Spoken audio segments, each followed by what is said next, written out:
Magic mushroom खा के सारे मजहब लिखे गए। हाँ, मैं भी समझता हूँ कि कोई ना कोई तो इन्फ्लुएंस के अंडर थे लोग जिन्होंने ये मजहब बनाए थे, क्योंकि इस तरह के स्टूपिड रिलीजन बनाना। और दूसरी बात है कि इन्फ्लुएंस के अंडर ना भी हो, पुराने जमाने के लोग, हम उनको जज नहीं कर सकते, उनके पास लिमिटेड अमाउंट ऑफ नॉलेज था जिसके थ्रू वो अपने प्रॉब्लम दुनिया के सॉल्व करने की कोशिश कर रहे थे। और अगर कोई सच्चा क्वेश्चन होता था तो उनके पास साइंस, टेक्नोलॉजी, ये चीजें नहीं थी कि उस सच्चे क्वेश्चन का वो कोई आंसर दे सकें। ठीक है, तो उनकी एबिलिटी में जो आंसर दिया जा सकता था वो देते थे, और ऐसा हो सकता है कि वो परफेक्टली ऑनेस्ट थे आंसर्स देने में। ठीक है, तो जो मेन चीज है वो सिंपल यही है कि असल में दुनिया में लोगों ने हर वक्त अपने नॉलेज के मुताबिक, अपनी क्रिएटिविटी के मुताबिक, अपनी इंटेलिजेंस के मुताबिक प्रॉब्लम्स को सॉल्व करने की कोशिश की है। मगर हम मिसगाइडेड हैं, वो नहीं थे मिसगाइडेड। क्यों? वो जाहिल नहीं थे, क्योंकि उनको तो जो पता था, झूठ था सच था, जैसा भी था, उसके मुताबिक वो दुनिया के प्रॉब्लम सॉल्व करने की कोशिश कर रहे थे। कुछ ऐसे भी थे कि जो समझते थे रिलीजन को अपने तौर पे यूज किया जा सकता है, वो उसे एज ए इवल टूल, उन्होंने उसके अंदर बहुत सी ऐसी चीजें डाली जो कि उनके फायदे के लिए थी, उनके स्वार्थ के लिए थी, उनके लिए बेनिफिशियल थी। चाहे वो किसी का गला काटना हो, किसी को गुलाम बनाना हो, सब कुछ उन्होंने डाला था।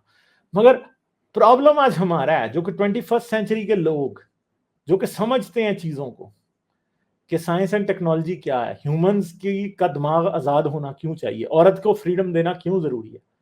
हम आज समझते हैं इन चीजों को। हम समझते हैं कि दुनिया की हर एक चीज जिसमें हम ह्यूमन फ्रीडम को कर्ब करते हैं वो हमें हर्ट करती है। असल में जब आप एक औरत की आजादी को दबा के रखते हैं तो याद रखें आपका मुल्क सफर करता है। पाकिस्तान और अफगानिस्तान जैसे मुल्क, जब उन्होंने अपनी हाफ पॉपुलेशन को काम नहीं करने देना, ठीक है, जब उनको फ्रीडम नहीं देना, उनको स्ट्रेंथन और एम्पावर नहीं होने देना, तो आप ये बात याद रखें कि पाकिस्तान, अफगानिस्तान या दुनिया के किसी भी दूसरे मुल्क को इस बात का नुकसान होता है।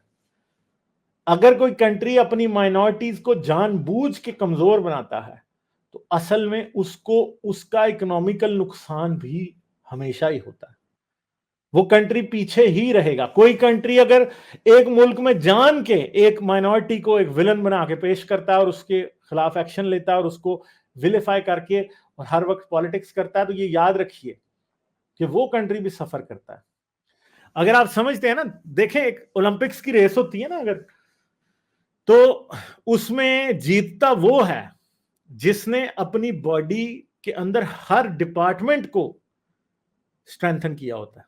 ना सिर्फ वो फिजिकली फिट होता है, ऐसे नहीं हो सकता कि आप एक स्प्रिंट की रेस या एक स्विमर जो है वो ओलंपिक्स में जीत जाए और उसका एक बाजू जो है बहुत कमजोर है।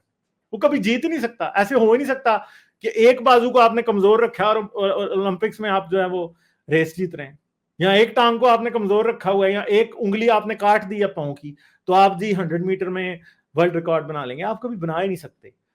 आपको ओवरऑल हेल्थ सोसाइटी की इंक्रीज करनी पड़ेगी टोटली। और ये याद रखिएगा कि अगर कंट्रीज की रेस है ना, तो उसके अंदर सबसे आगे वो कंट्री होगा जिसमें सबसे कम प्रॉब्लम होंगे, जिधर माइनॉरिटीज की सब्जुगेशन नहीं हो रही होगी, जहां औरतों को पीछे नहीं रखा गया होगा, जहां पे साइंस एंड टेक्नोलॉजी को आगे लेके जाया गया होगा, उनके बच्चे डॉगमेटिक बिलीव्स में नहीं यकीन रखते होंगे, जहां पे स्कूल सिस्टम अच्छा होगा। दुनिया की हर चीज में जब आप प्रोग्रेस करेंगे तो दुनिया का नंबर 1 कंट्री आप तब बनेंगे। चाइना क्यों नहीं दुनिया का नंबर 1 कंट्री बन सकता? ठीक है, या पाकिस्तान या इंडिया क्यों पीछे हैं? क्योंकि हम सब में प्रॉब्लम्स हैं। ठीक है, क्यों प्रॉब्लम है? चाइना भी चाहे दुनिया को अपने लोगों को सब कुछ भी दे दे, मगर याद रखें कि वो भी डॉगमेटिज्म की हद तक लोगों को बंद रखते हैं, इंफॉर्मेशन को क्लोज रखते हैं, डिक्टेटरशिप को इन्फोर्स उन्होंने किया हुआ है।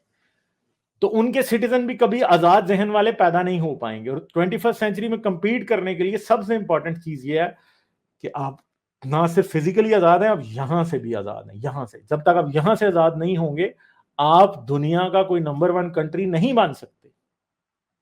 आप कुछ भी नहीं कर सकते तब तक।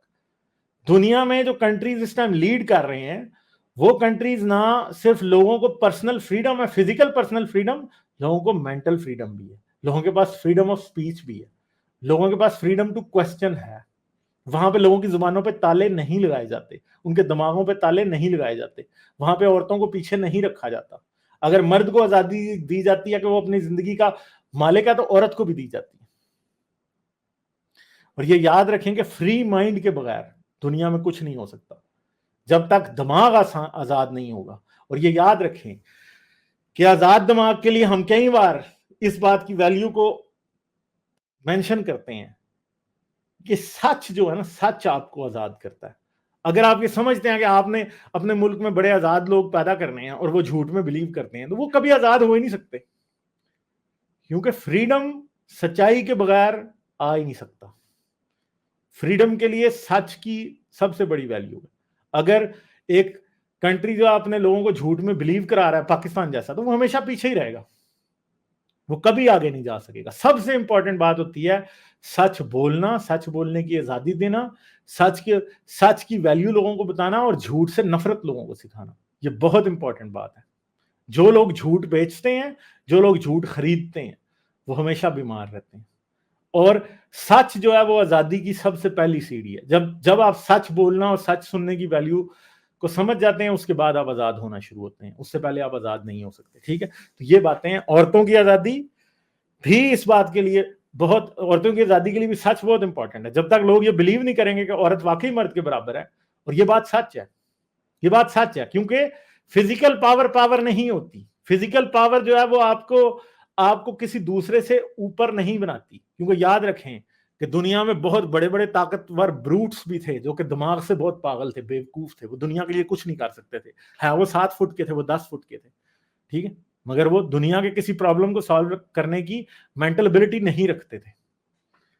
इसलिए दुनिया में ये बात इंपॉर्टेंट है कि आजादी और दिमाग की वैल्यू, असल में ये याद रखें, आपको इंसान कोई और चीज नहीं बनाती, आपको इंसान बनाता है दिमाग। ये दिमाग आपको इंसान बनाता है। ये जो खोपड़ी के अंदर 1350 क्यूबिक सेंटीमीटर का एक ऑर्गन है ना, आपको इंसान ये बनाता है, वरना आप भी जानवर ही हैं। और ये याद रखें कि औरत और मर्द का दिमाग दोनों की कैपेबिलिटी बराबर है। औरत भी उतनी इंटेलिजेंट है जितना मर्द है, ठीक है, ये बात याद रखें। और ये भी बात याद रखें कि बहुत सी चीजों में, बल्कि और मर्द को भी ये बात समझनी चाहिए कि दुनिया में उससे इंटेलिजेंट औरतें हैं, मुझसे इंटेलिजेंट करोड़ों औरतें दुनिया में मौजूद हैं। ये बात को इंसान को, मर्द को मान लेना चाहिए, ठीक है। जब आप इस बात को मान जाएंगे ना, तभी आप औरत को इक्वल समझेंगे। और ये बात याद रखें कि मैं कुछ अर्सा पहले किसी एक शख्स से मेरा सामना हुआ, वो मुझे कहता है कि मैं औरत से हारने में ना बहुत मुझे डर लगता है। तो मैंने उसे कहा कि तेरी शादी हुई है? कहता नहीं। तो मैंने कहा जब हो जाएगी ना, तो तब तुम्हें पता चलेगा कि तुम औरत से हारोगे भी और औरत के बगैर जीत भी नहीं पाओगे कभी जिंदगी में, ठीक है। तो ये इंपॉर्टेंट बात होती है। इंसान, हमारी सोसाइटीज में आमतौर पर ये होता है कि औरत एक हवा है, क्योंकि आपको कभी रिलेशनशिप नहीं चलाने दिया जाता, आपको कभी इंटरमिंगल नहीं करने दिया जाता, आप स्कूल में अलहदा पढ़ते हैं, कॉलेज में अलहदा पढ़ते हैं। हम और ये बात याद रखें कि ये जो जेंडर की सेग्रीगेशन है, ये दुनिया में औरत के बारे में मिसकंसेप्शन की सबसे बड़ी रीजन है। क्योंकि जब आप औरतों और मर्दों को मिक्स नहीं होने देंगे, तो मर्द समझता ही नहीं है कि औरत क्या है, उसके लिए वो एक सेक्स ऑब्जेक्ट है, ठीक है। और ये बात याद रखिएगा कि मर्दों को जो पॉर्न भी उन्होंने देखना होता है ना, उसमें पॉर्न स्टार स्टूपिड दिखाई जाती है, क्योंकि फिर कई मर्द ऐसे होते हैं कि इंटेलिजेंट औरतें उन्हें टर्न ऑफ कर देती हैं। तो ये एक परसेप्शन है। जब औरत को आप सेक्स ऑब्जेक्ट बनाते हैं ना, you want them to be not intelligent, मगर जब आप उसको एक ह्यूमन बीइंग के तौर पे आप उसको समझते हैं, तो देन यू नो कि औरतें आपसे इंटेलिजेंट भी हैं, औरतें आपसे ज्यादा बातों को समझती भी हैं, और बहुत सी चीजें हैं जो कि मर्दों को भी औरतों से सीखनी है। और पाकिस्तान और इस्लामी माशरे और दुनिया के और बहुत सारे पेट्रियार्कल माशरे ऐसे हैं तो वो औरत के विजडम से कभी उन्होंने फायदा उठाया ही नहीं, इसलिए वो हमेशा पीछे ही रहेंगे कदे। ये बात याद रखिएगा, ठीक है। ये बात याद रखें, कोविड के दौरान जिन कंट्रीज में सबसे कम लोग मरे थे, वो सारे रूल्ड बाय वुमेन थे। क्यों? हम सब मर्दों को इस बात को सोचना चाहिए ना, क्यों। तो ये बात याद रखेंगे, अगर औरत की इंपॉर्टेंस डिसीजन मैटर्स में ना होती, ठीक है, तो ये कंट्रीज जो जिनमें औरतों को बिल्कुल सऊदी अरेबिया जैसे कंट्रीज और कंट्रीज जिधर औरत को बिल्कुल दीवार से लगाया गया, अफगानिस्तान जैसे, वो दुनिया में सबसे ऊपर होने चाहिए थे। मगर हमें कंट्रीज वो दुनिया में सबसे ऊपर नजर आते हैं जहां पे औरतों की डिसीजन पावर और उनकी इंक्लूजन एक बहुत ही इंपॉर्टेंट चीज है। और इस्लाम औरत को ना सिर्फ सब्जुगेट करता है बल्कि उसे कहता है मर्द की खेती या औरत को सिर्फ और सिर्फ औलाद पैदा करने वाली बात तक महदूद किया जाता है जानबूझ के, ठीक है। फिर औरत को यह समझा जाता है कि औरत सिर्फ और सिर्फ एक ऑब्जेक्ट है, एक सेक्स ऑब्जेक्ट है। इस्लाम औरत को एक सेक्स ऑब्जेक्ट समझता है। इसकी इससे बड़ी मिसाल क्या हो सकती है कि जन्नत में आपको 72 औरतें मिलेंगी और उनका काम सिर्फ और सिर्फ सेक्स करना होगा और कोई नहीं, ठीक है, और कुछ भी नहीं होगा उन हूरों का। तो इससे ज्यादा पैथेटिक बात क्या हो सकती है कि आप सिर्फ एक सेक्स ऑब्जेक्ट हैं और औरत को सिर्फ सेक्स ऑब्जेक्ट के तौर पे पेश किया जा रहा है। जब ऐसा किया जाता है तो आप याद रखें कि जहालत की उस दीवार की बुनियाद रखी जाती है जिसने दुनिया को सिविलाइज्ड और अनसिविलाइज्ड के दरमियान में बांट रखा है। दुनिया में सिविलाइज्ड कंट्रीज वो हैं जो औरत को बराबर हुकूक देते हैं, औरत को उसके पांव पे खड़ा करते हैं, बल्कि औरत को इस काबिल बनाते हैं कि वो माशरे के मर्दों का भी बोझ उठा सके। मगर दूसरी तरफ वो हैं जो कि औरत की टांगे तोड़ देते हैं, और मर्द की तो टांग पहले ही टूटी हुई है, औरत की जब आपने टांग तोड़ दी तो मर्द की भी टांग टूट गई। वो जलील हो रहे हैं दुनिया में, पाकिस्तान, अफगानिस्तान और दुनिया के बहुत से और मुल्क, ठीक है। तो इन बातों पर गौर जरूर करें। लाइक, शेयर और सब्सक्राइब करना मत भूलें। इसके साथ साथ आप मेरे चैनल को पेट्रियन पर सपोर्ट कर सकते हैं। पेट्रियन का लिंक वीडियो की डिस्क्रिप्शन में है।